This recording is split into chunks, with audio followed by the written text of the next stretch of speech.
ओम नमो भगवते वासुदेवाय। देखिए, आज की कथा बहुत ही कल्याणकारी कथा है। सुनिए, संतोष ही परम सुख है। सुनिए, लाया था क्या सिकंदर, दुनिया से ले चला क्या, थे हाथ दोनों खाली, बाहर कफन के निकले। आज की कथा में परम संतोषी ब्राह्मण श्री रामनाथ तर्क सिद्धांत की कहानी है। कहानी पूरी सुनना। संतोष परम सुख की एक मिसाल है।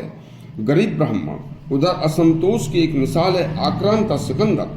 सुनिए, सिकंदर एक बलशाली, शक्तिशाली, भारी ताकतवर सेना का मालिक था।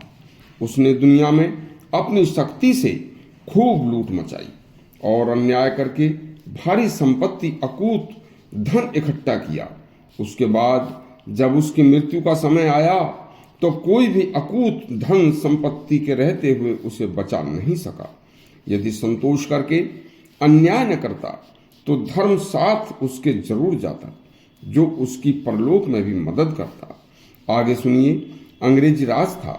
श्री रामनाथ तर्क सिद्धांत नाम के एक ब्राह्मण नवदीप नगर के बाहर अपनी पत्नी के साथ एक झोपड़ी में जंगल में रहकर संत जीवन बिताते थे और वहीं कुछ बच्चों को बिना कुछ लिए शास्त्र पढ़ाते थे। एक दिन पत्नी बोली, पंडित जी, आज भोजन के लिए कुछ भी नहीं है। तो पंडित जी ऊपर को उंगली उठाकर चुप बाहर निकल गए। झोपड़ी के आगे एक इमली का बड़ा पेड़ था। उनकी पत्नी ने इमली के पत्ते तोड़कर साग बनाकर दोपहर को रख लिया। जब पंडित जी दोपहर को आए तो साग खाकर बोले, बड़ा स्वादिष्ट साग था, आप कहाँ से लाई थी ये? पत्नी बोली, आपने ही तो ऊपर इशारा करके बताया था पंडित जी। बस। पंडित जी बोले, बहुत ठीक है, अब आगे कभी रात्रि को या दिन में भूखे सोने की नौबत नहीं आएगी। वृक्ष पर पत्ते बहुत हैं। एक बार श्री रामनाथ तर्क सिद्धांत के संतोषी जीवन की चर्चा सुनकर कृष्णनगर के राजा शिवचंद्र हाथी पर बैठकर उनके पास गए।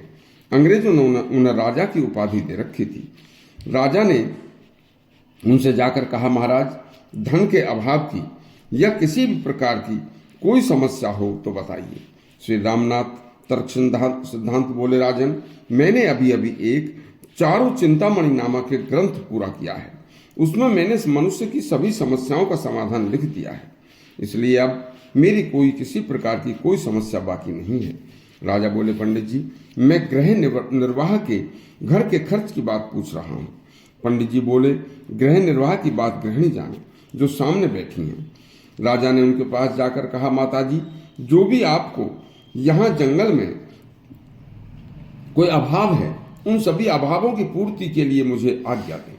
ब्राह्मणी बोली, हे राजा, हमारे तन ढकने के वस्त्र अभी फटे नहीं हैं, पानी का घड़ा अभी फूटा नहीं है, नीचे बिछाने की चटाई हम और पंडित जी स्वयं जंगल से घास लाकर बना लेते हैं। तो जब तक मेरे हाथों में उधर सुहाग की चूड़ियां हैं, तब तक प्रभु की कृपा से हम पर अभाव कैसा।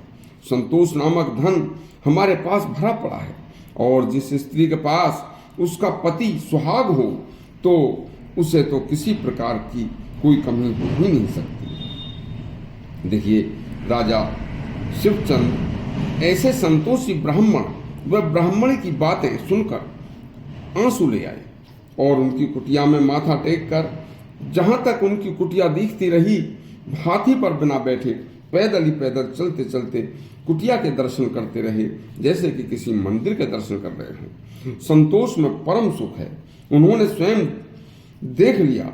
यदि आपको संतोष की कथा अच्छी लगी हो तो हमारा चैनल सब्सक्राइब करें और घंटी दबाएं। धन्यवाद।